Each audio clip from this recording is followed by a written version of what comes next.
Welcome back to another technical deep dive here in the debug zone.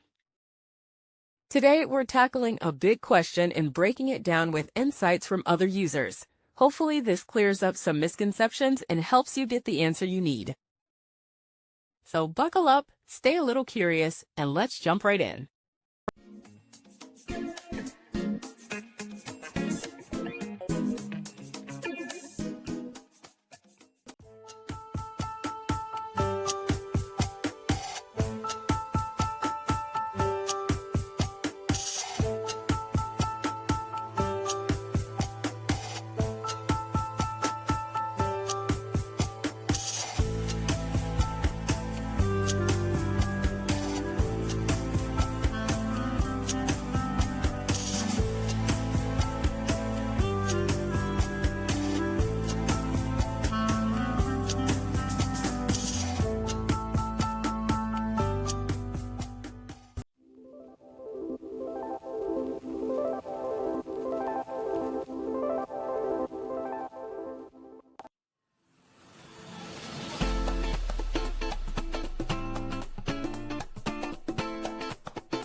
And that's a wrap.